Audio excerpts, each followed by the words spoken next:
Ketika rakyat berteriak di jalanan, gedung parlemen dibakar, atau bahkan ada rakyat yang meninggal. Semua ini bukan tentang kenapa ini terjadi, tapi siapa yang bertanggung jawab akan hal ini. Apakah pemerintah dengan segala alasannya? Apakah DPR dengan segala tunjangan mewahnya? Ataukah polisi dengan kata maafnya? Kerusuhan ini sebagai bentuk keresahan masyarakat, kemuakan rakyat atas kearoganan kalian. Pertanyaannya, apakah Indonesia akan direset? Kalau di sekitar sini kan ngontrak atau kita kos kan 3 juta per bulan, didapatkan 50 juta per bulan.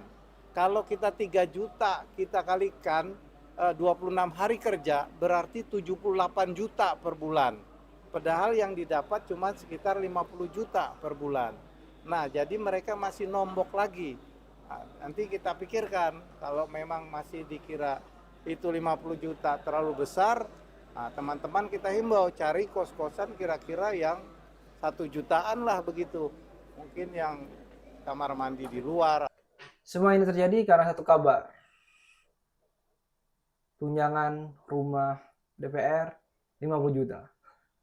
Dan hebatnya lagi mereka bilang bahwa hal itu masih kurang, guys.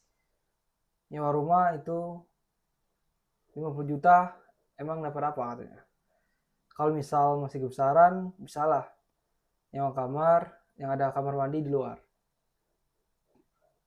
Bayangkan ketidaktahuan DPR ini terhadap ekonomi masyarakat. Ya, mereka berlomba tentang kemewahan. Jujur ini bentuk penghinaan ke masyarakat. Rakyat cari uang 100.000 itu berdarah. Sedangkan mereka berlomba untuk mendapatkan tunjangan atas ketiadaan kerja mereka.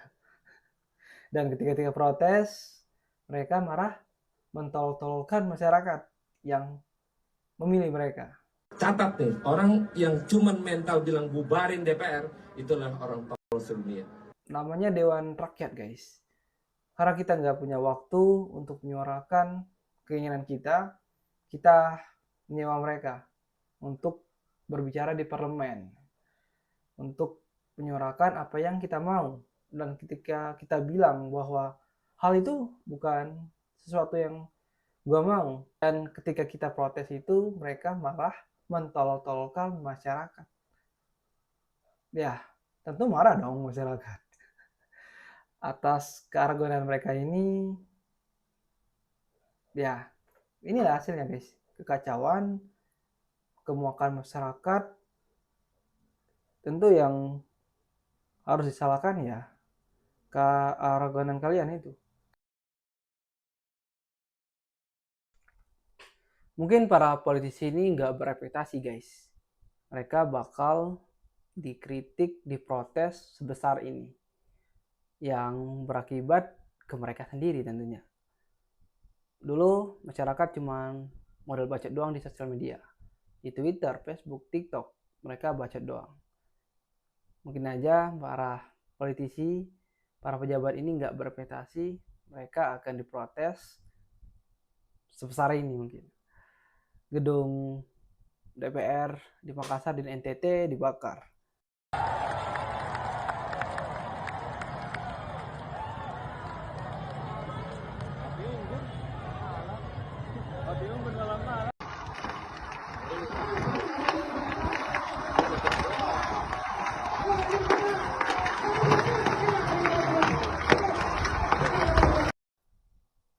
Rumah mereka dijarah. Hancur bro, rumah ini. Awas bang, ada beling. Enggak.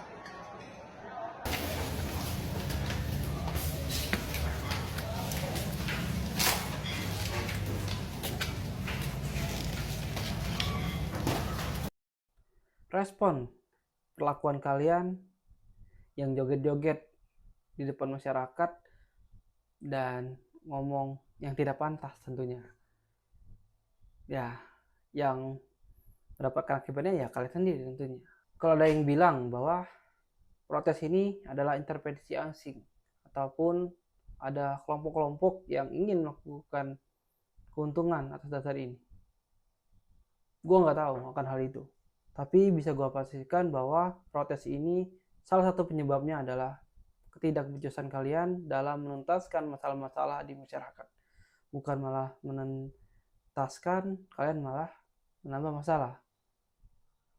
Dan Indonesia sekarang juga berduka guys, karena meninggalnya seorang ojek online karena ketabrak kendaraan taktis polisi.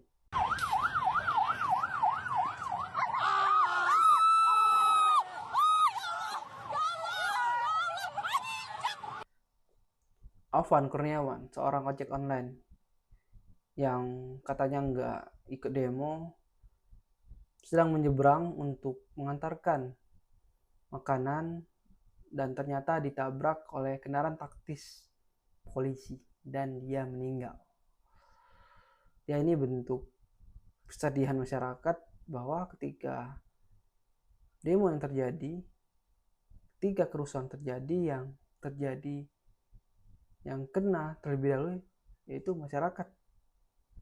Dan jujur gue menyayangkan hal ini dan bisa membuat kericuhan yang lebih besar. Ya, kita tunggu bagaimana pemerintah menanggapi dan mengatasi rentetan kejadian ini. Kenaikan PBB juga terjadi di berbagai daerah. Kenaikan pajak di Jombang, Jawa Timur antara 400 hingga 1.202%. Sementara di kota Cirebon, kenaikan PBB mencapai 1.000%. Warga di Kabupaten Semarang, Jawa Tengah, kenaikan mencapai 400%. Di Pati, Jawa Tengah, sebelum diprotes warga, kenaikan mencapai 250%. Sementara di Bone, sempat beredar isu kenaikan mencapai 300%. Namun langsung direvisi, PBB pun naik hingga 65%. Yang pertama, soal ekonomi. Pajak naik, kebutuhan pokok naik, pengangguran meningkat. Ya, tentu ekonomi masyarakat sulit dan kalian memiliki respon yang sangat-sangat tidak pantas tentunya. Susul dengan kasus korupsi BLBI sebesar 137,7 triliun rupiah dan kasus Duta Palma sebesar 78 triliun rupiah. Kasus korupsi PT TPPI, PT Al-Sabri, dan PT Jiwasraya menyusul setelahnya. Korupsi ekspor minyak sawit mentah, pengadaan pesawat di Garuda Indonesia, dan korupsi proyek BTS 4G. Korupsi. Para petinggi stakeholder ini berlomba-lomba melakukan korupsi yang besar-besaran. Yang ketiga, masalah demokrasi. Kebebasan pendapat dia mengalami kemunduran. Akan hal itu, mereka protes akan hal ini. Contohnya sekarang, live TikTok dan Instagram dibredel pemerintah. Mereka nggak bisa live. Ya, kita lihat saja ke depannya. Gua yakin bakal banyak fenomena-fenomena yang tentu akan membatasi kebebasan masyarakat ini.